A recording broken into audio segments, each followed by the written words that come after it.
He started taking longer and longer to get back to my text, from like instantaneous replies to like 1 hour later, 6 hours later. There was one time like half a day later, 14 hours later.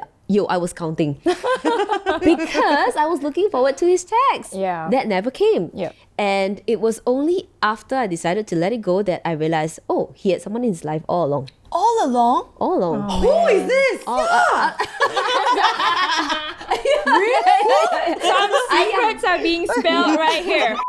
Hi, Taisel. Hey, it's Azura. And I'm Germaine. And welcome back to another episode of Clarity's Hush Podcast. Today, the topic at hand is one that resonates with a lot of us. Okay, whether we have dealt with this in the past or is it still a struggle for us, we are here to talk about the unspoken pain of unrequited love.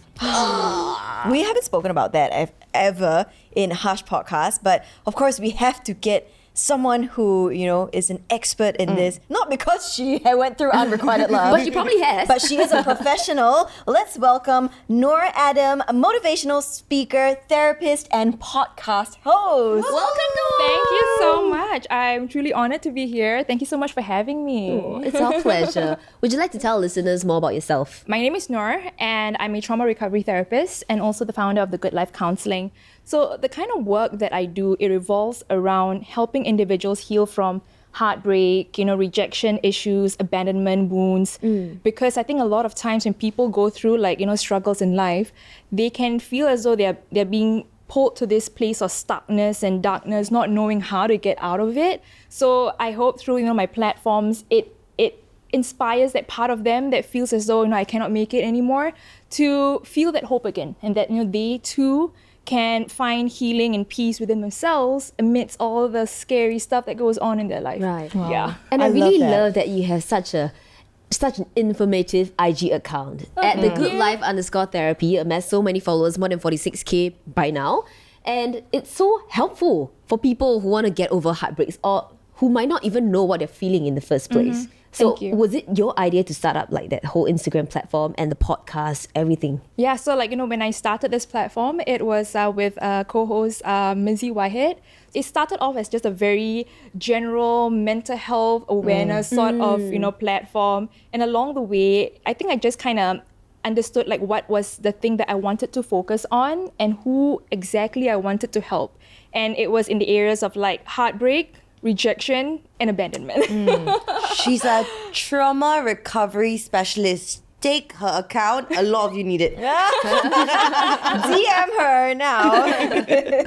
I completely, resonate with that, because a lot of time people go to therapists for, issues that are very, very different from that. I think that's a niche that not a lot of therapists look into. And sometimes, even personally, when I go to therapy, I feel like when I talk about love, I feel like, is this problem even big enough for me to bring up to my therapist? Exactly. Yeah. Yeah. I think that's a very common thing that a lot of people go through, where they feel like the trauma or the pain, it's not big enough or significant enough to be heard. So they tend to downplay a lot of their pain. They go but the people over there have it so much worse. So it's a lot of downplaying, a lot of dismissing of our own pain, which can actually add on to the existing pain that we're already carrying on the inside. No, but I believe that everybody should be allowed to feel sad, to grieve Yeah. over the loss of a certain relationship, or Yeah. to feel anger. Yeah. So, okay, first let's delve into this term, unrequited love. What is it exactly? So, unrequited love is essentially a scenario where a person yearns for love and affection from that chosen someone,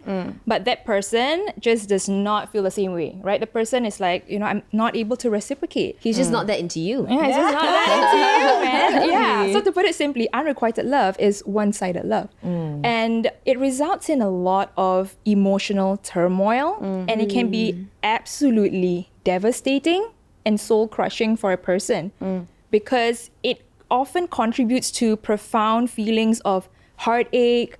It brings about past fears of rejection, abandonment, and a lot of feelings of just being insecure in your own body and skin. But you know how they say love is blind, right?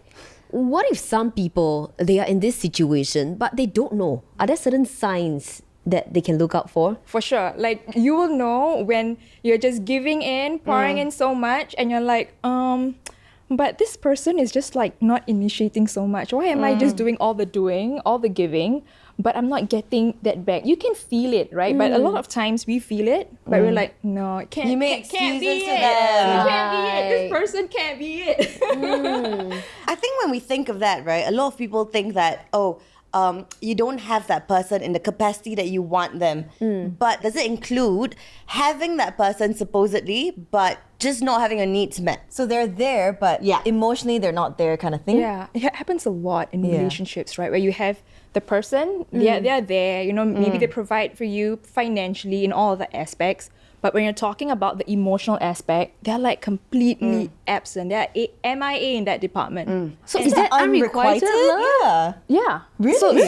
So that's when, when you're talking about unrequited love, it looks into a lot of different aspects, not just like them Not wanting you. Yeah, but also on the emotional front, if they are not able to meet that need, because for every single human being, we have these fundamental needs that need to be met, right? The need to be belong, to be accepted, to be loved, to be seen.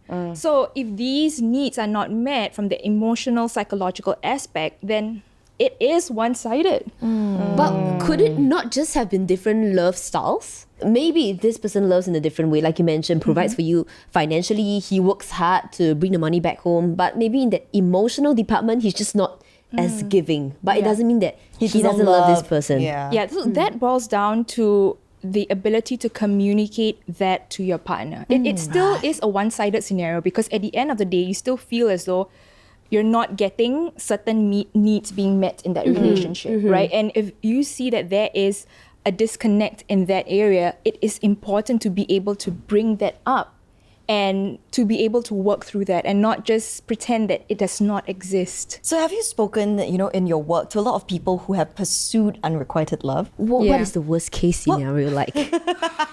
Basically, they put in so much of their heart and soul, right? They see this person, they're like, this could be the one, and they go full force to pursue that. But then they realize that, oh my gosh, this person actually has someone in their life.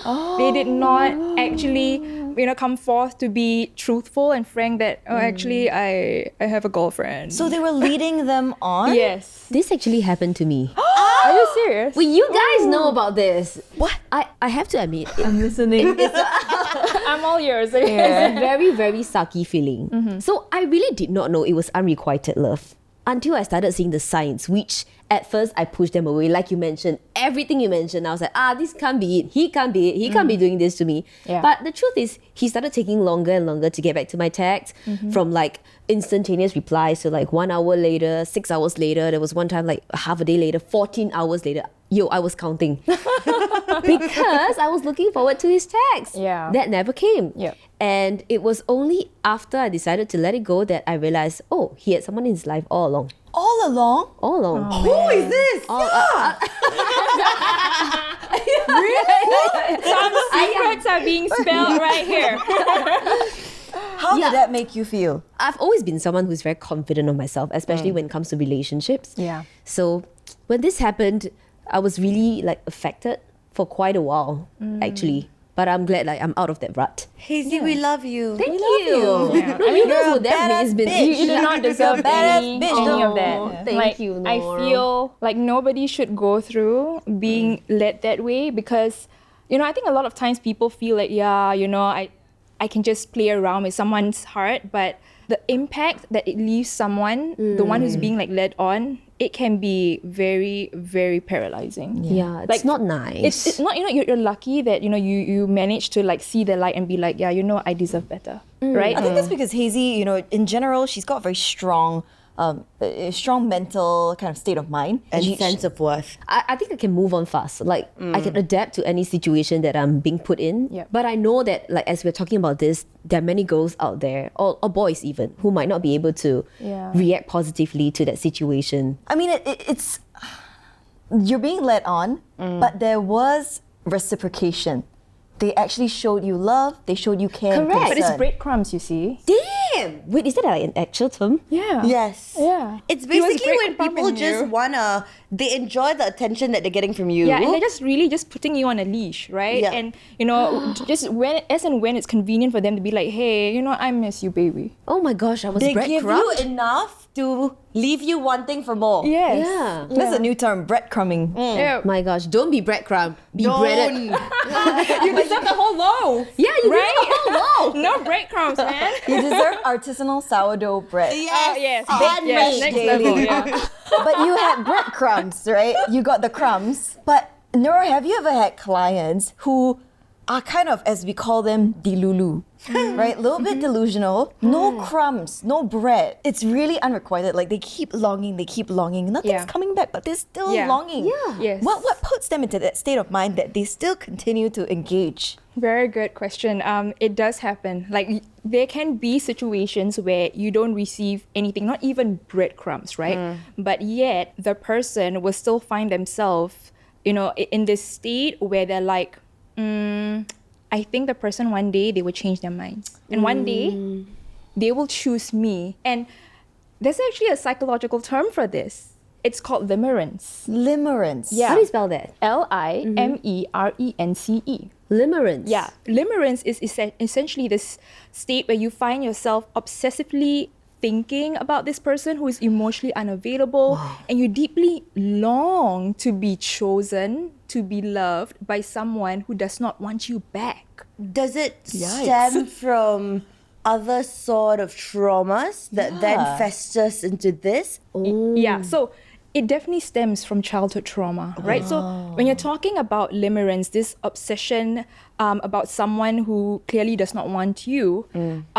it's essentially an emotionally addictive cycle. Oh, it right? is an addiction. I Yeah. can see why it's an addiction. Right? And when you look at any types of addiction that you look out there, it is deeply rooted in these deeply ingrained patterns of thinking, feeling, and behaving, right down to the cellular level, right? And because a lot of addictions are rooted in childhood trauma, you cannot just say a couple of positive affirmations and be like, yeah, I'm good enough, I deserve better, and it will be all good. Right. It doesn't work that way. You have to actually go through interventions that actually go to the root cause. You have to of what is open, keeping your open the addiction boxes alive. that you don't want to open. Yeah, which is scary for a lot of people. And it's too deeply rooted down inside. Like you Yeah. have to really reach out for it. Yeah, it goes really down to your heart wiring, your conditioning as a human being, going down to the unconscious parts of you, which is often something that is scary for a lot of people to go within. But for a lot of people who are stuck in that, right? Sometimes they don't even realize that, they need actual help. They don't go see a professional or therapist. And a lot of them just speak to friends. And as friends, you hear these stories a lot. Yeah. And a lot of us, we don't know what to do. And we just hope that, this person, you just think that they'll snap out of it at some point. Yeah. Do they actually snap out of it on their own terms? Like, how often do you see people actually realizing on their own after a while, like, okay, this is not working out for me? I mean, there are different stages of change, right? There are some people where they realize that, okay, this is not working out for me, and they just get stuck there, but they don't know what tools to help them to get out of it. And I think a lot of times when it comes to people not wanting to go there is because they know, for example, if they were to step into the therapy room, More in a traumas way, will come they're out. They're kind of forced to confront those Yeah. parts that they want to remain hidden, right? Kind of worms, right? Yeah, because you see, how it works is that when a person who's struggling with limerence, once they've set their eyes on someone, and this is called the limerent target, right? Okay, what will happen is that in their minds, even from the very limited interactions or information that they have about the person, they will quickly form this fantasy world, right? And in this fantasy world, it's just them and this limerent target. And each one plays a very specific role. So the limerent target, they will play the role of the knight in shining armor. Okay. Right? So their role is to save the damsel in distress, to rescue them. They will, fight off all the baddies, all the demons. They will go through the ends of the earth to find you, to save you from the pain that you're in. Right? So that's their role. And for this person who's struggling with limerence, they put themselves in this role of I need saving. I am the victim. I am helpless. I cannot save myself. So the roles are locked in, right? You have the savior and the victim. So once the fantasy has been set, you have these roles, you've got the setting. It lays the perfect foundation for obsession and infatuation to breed. And that's where the person gets stuck in this emotionally addictive cycle, because the fantasy serves a very important purpose of actually keeping the person's pain at bay. Is it like a distraction? Yeah. It's a form of escapism. Actually, this doesn't just happen in relationships. It reminds me a lot of pop culture, like K-pop culture, Thai culture, Yes. where a lot of people going after their idols, Yeah. they are exactly in this situation. Yeah. They put themselves as the victim, and their idol is the knight in shining armor. Yeah. How do people snap out of this? How can you help them? So I think number one is to remind yourself you cannot snap out of it. I think the more we put the pressure on ourselves that, okay, we need to snap out of it. What does that do to, these parts that we're feeling, the internal world? It sends a very strong message that whatever you're feeling right now, this coping mechanism, it is something that is shameful, that is shunned upon. And shame basically makes you see yourself as someone who is fundamentally, inherently flawed and broken beyond repair, right? So when you tell yourself these narratives of, I've got this issue, I need to snap out of it, you are actually adding shame to the internal world, which does not help the existing chaos and stress that's already inside the system. It's adding on to it, actually. Yeah. So it goes back into learning how to cultivate a healthy internal dialogue. So like, for example, right? Okay, going back to one-sided love. One of the common emotions that come through on what people actually experience from one-sided love, it could be sadness. Okay. Right? Of course. So when sadness comes up, the first thing that we need to understand is, what role does sadness play? So the role of sadness essentially is to let you know that something about that interaction there that you're going into is just not working out for you, right? So in one-sided love, like let's say the guy's leading you on, right? And then you realize that, oh my God, I feel so sad. And it's right for you to feel sad because what he is doing, it's not right. So sadness is there to tell you that, hey, this is not right, man. You better do something about it. Right. But if sadness is not there and you don't feel anything, you will just continue to like, oh yeah, sure, he's leading me on, but it's cool, man. It's cool. And another emotion that's common is grief. People tend to interchangeably just, use these terms, grief and sadness. But sadness and grief, each one of them, they have a very specific different role. So sadness, it's all about trying to guide you towards things that's not working out for you. But grief comes up in those instances where something that mattered a lot to you has died. Wow. Yeah, and we're not talking about just physical deaths, but it's also non-physical losses, right? When it comes to one-sided love, you are essentially losing the idea of that relationship and what it means to you. If you've attached a lot of meanings to it, like for example, that relationship is supposed to be something that was supposed to give me happiness, freedom. It was supposed to finally make me feel like, I am a somebody in this world, right? But when that did not materialize, all these visions, all these attachments, and what that relationship, what that guy represents to you, it dies as well. And grief is there to help you to mourn through all these layers of loss and to help you to finally come to that closure. Wow. Have you had clients who have successfully walked out of it and are in a happier place now? Yeah. Of course. And it's about really learning to help them facilitate that capacity to be with these so-called socially unacceptable emotions, to hold space for them, even though they may come in the most scariest, annoying, or frustrating forms. How long does the whole duration to get over this take? There's no timeline? Yeah, there's no timeline. If the client has been through massive childhood trauma, this adds on to the person's capacity to hold space for all these emotions that they have deemed to be difficult and overwhelming. But if the person has not been through a lot of that childhood trauma, if they had a secure attachment, a safe environment to grow up in, and maybe they've just been through some, minor traumatizations in their adulthood years, it makes it easier for them to actually kind of navigate through any sort of rejections or any sort of setbacks in the adulthood years. I think a lot of that also has to do with, a lot of us don't know how to identify our emotions correctly. Yes, and absolutely. then you sort of have this idea in your mind that, oh, things are not supposed to be easy anyway. So you hold out a little bit more. Yeah. You think that it's normal to have hard times, but you don't realize that these things that are happening to you are not actually normal. Yes. And I wanted to I don't think Jeremy remembers this, but she said this to me a long time ago. So basically, I was going through a very hard time. Okay. And I think this has something to do with, like breadcrumbing or like unrequited love, basically, right?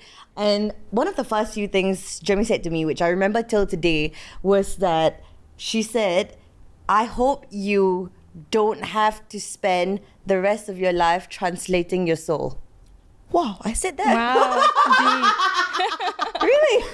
She did. Wow. I think what I took away from that was that, when you're with the wrong person and you try to make it work, yes, you can make adjustments to make it work, but if you have to spend your life translating your soul because it's just the wrong language, Correct. you don't deserve that. Yeah, why put yourself in that position? Okay, so here's a story from someone online. So he used to be a manager from a hotel restaurant, and he fell in love with a chef at his job. So they initially formed a friendship, but they soon found themselves spending a lot of time together, and then they started to share the same bed. Things escalated really, really quickly. So the chef became the manager's obsession and muse, right? The manager would draw, write poetry and songs inspired by this chef. This is where their relationship progressed further, where they had become physically affectionate. However, sooner or later, it all became too much for this chef. He confessed to the manager that the manager made him feel horrible about himself, and he never wanted to see this manager again. And then the chef started making sure that everybody at work, especially this manager, knew that he was dating someone new. And this new person was a friend that he had made while he and the manager were just starting out, like this whole relationship. So the manager was, of course, very heartbroken, very distraught. He never said anything about the chef to the other colleagues. But it took so much on the manager's end that he had immediately quit his job and moved to the opposite side of the country within the span of a couple weeks. Good move though. I feel like physical distance actually helps to set your mind and heart at ease. For sure. In those situations where you do have the privilege and opportunity to have physical boundaries, it is definitely a good choice, even though it's going to be hard to have that space. But think of it this way, right? You cannot actively heal your wounds in places that you know is going to trigger it over and over again. Yeah. And we all know that one-sided love can cause a lot of distress. Actually, we're just on this topic a couple episodes ago. How fast is too fast to consider moving on? There have been answers like 1 day is enough for me to move on. 3 months, 6 months, some people take 5 years. I'm someone who moves on very fast. Like I said, I put myself into like new situations and adapt very easily. But I don't feel like my emotions from the past relationship are still tagged with me. Like when I move on, I believe for my girls as well, I let go completely. And I don't know if this is an issue. Like, could there be underlying problems still unresolved inside of me? Like it's being swept away. I think the only way for you to know if you really allowed yourself to move through the flow of those emotions, or it was simply I'm just going to sweep it under the rug, it's putting yourself out there again. Because in intimate relationships, right, close relationships, those are the ones that would trigger the most vulnerable parts of you, the parts that have not been resolved. So if you find yourself, perhaps meeting someone new and you feel okay, you don't feel any past baggage coming forth in that relationship, then it's a good thing. But if you're meeting this person and you realize that, oh my God, I'm feeling this unexplainable anxiety, all of that coming on, then that's probably a sign that something in the past is still left unfinished. And it's coming out in like different shapes and forms. Yes. Yeah. So, I mean, unrequited, I was trying to think, right? Because our producers asked us, they posed a question. They said, have you ever been, the pursuer or on the other side of unrequited love? And I was really, really thinking, and I couldn't think of anything. So I asked my guy friend. I only have one guy friend. Y'all know who it is. Okay. I said, have you ever had experiences with unrequited love? He said he's been on the receiving end of it. This girl was doing everything to try to win his affection, buying him gifts, doing favors for him, trying to make him fall in love with her. And he actually said that at the end of the day, it doesn't mean like she gives me what I want, I will love her, right? Yeah. It's not like, oh, I believe I'm everything he needs, therefore he should love me. You could be the perfect person and they still won't love you back. Yeah. In this situation, does it depend on his responses towards her? You know, like you can't force someone to love you, right? So by right, this is completely okay because you shoot your shot and you see whether it works out. But whether or not it becomes, you know, damaging, does that then depend on his responses towards her? It depends on his response and it depends on how she perceives that response as well. Right? Because someone can inflict a lot of harm onto you, but if you have that level of emotional resiliency, you're able to see that as like, that action is not a reflection of my self-worth. I have a guy friend. He is very proactive and he sends me texts every now and then to check in on me. He makes me this makeshift Star Awards trophy because I didn't win the award last year. So he made it and it was all very, very sweet. And then I found out like this could have been something else. So I immediately was very clear with him that, you know, this is not what I'm pursuing. But the texts keep coming in and like from his point of view, I could understand like he wants to check in on me as a friend. But I feel like it has then become my duty to sort of distance myself from him. What is the best way to do it such that you're not breadcrumbing, you're not leading them on, you're not causing this damage? The more honest you are about the situation, what you're feeling, yes, it might hurt the person because maybe they're expecting something else, but it's better than leading them on. And then it becomes your responsibility because you caused it. Yeah, and you feel as though you have to take on that guilt of like, oh, I have to fix this. Right. Yeah. So why not just be honest from the start? Yeah. But hey, I believe there's also like good in experiencing unrequited love because it teaches you your self-confidence and your self-worth. Yes. It teaches you parts of yourself that are still needing your attention, that still needs that healing. Yeah. But I've seen a couple of times people who faced multiple rejections and it basically bashes their confidence in self-worth and self-esteem. And you can't blame them because, you know, it happens once, happens twice, it happens 3 times, and then it sort of becomes like a Like, is it me? self-fulfilling Like, prophecy, Yeah, it's like right? a pattern, right? Yes. Yeah. And I think it just, with every time that it happens, it sort of like reinforces your belief that, you know, I'm unworthy of love, you know, I'm not chosen. And that's Yeah. a terrible feeling, right? Yep. So in cases like that, what do they do? You work with that part and the pain that part feels on not being chosen. Because a lot of times it's not just about the present or the past few rejections. It might actually go all the way back in childhood. Maybe as a child, you know, you've experienced times where your parents weren't there for you emotionally. You know, you felt rejected, you felt abandoned. So if that is something that you experienced as a child, you carry that pain of not being good enough, right? So in adulthood, you'll find that you need to constantly try even harder to convince other people that you are enough, that you are worthy enough to be chosen. And But that's you should be painful. enough for yourself, right? At Yeah. the end of the day, but it's hard to get there. I feel that a lot of times, right, people tend to over-intellectualize their pain. Like they know at the cognitive level, like, yeah, you know, I'm supposed to be good enough. I should not let this rejection affect my self-worth. But I feel that the disconnect comes in when the mind is thinking one way, but the body is holding on to something else. So the body has a different narrative on what's going on and what pain they're carrying, right? Because the mind's saying, hey, you should move on lah, you know? Like, this guy is not worth your time. You deserve something better. But the body remembers something different. It remembers all the pains of being rejected and abandoned. And until we attend to those sensations, to those pains stored at the bodily level, we'll forever find ourselves stuck in this unconscious pattern on gravitating towards people who are just emotionally unavailable. Oh, just don't love you back. Yeah. So I think this is kind of it's a PSA, right? I mean, look into your own life. You could be on either side of the seesaw. You could be on the side where you keep pursuing these things that you know are not good for you, are not reciprocated, but you don't know why you're stuck in this cycle. Maybe it's time to seek some help, look a bit deeper within. you may be on the other side of the seesaw where you've experienced unrequited love, being put onto you. Have some self-reflection, right? Is it because you're breadcrumbing them as we spoke about, right? Is that something that you might, have done in the past subconsciously, unconsciously, whatever it is? And also moving forward, how you would deal with that. What's the best way to get out of that for you? Yes, and I've learned so much from Nur from this episode.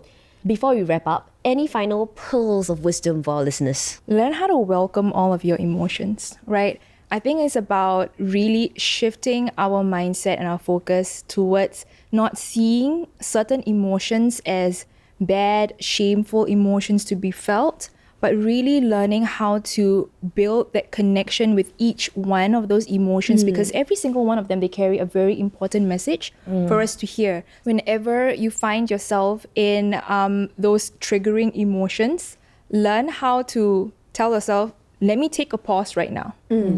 And learn how to speak to those parts.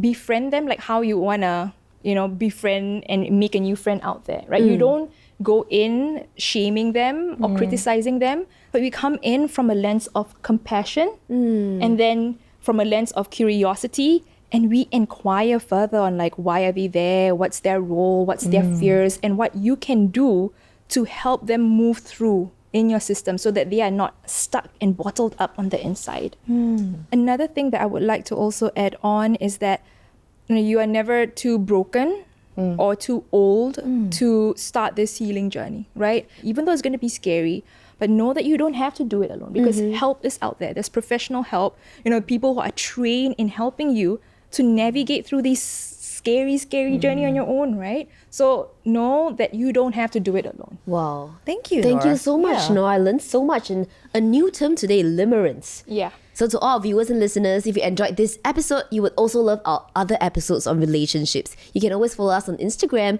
at itscleverty.co for more. That's right. I think healing is uncomfortable and it's a journey, so don't rush yourself and don't be too hard on yourself. You can listen to us on MeListen, Apple Podcasts, Spotify, and don't forget to turn on your notifications. That's right, we're on YouTube as well. And once again, big thank you to Nur. Check out her Instagram, thegoodlife_therapy. Lots of great advice on there. Thank you, Nur. Thank you so Thank much. you. It was so great having you with us. See you guys next time. Bye. I hope you don't have to spend the rest of your life translating your soul. Wow, I said that. Wow. Really? She did. Wow. Why, sir? Yeah. Who is it? You.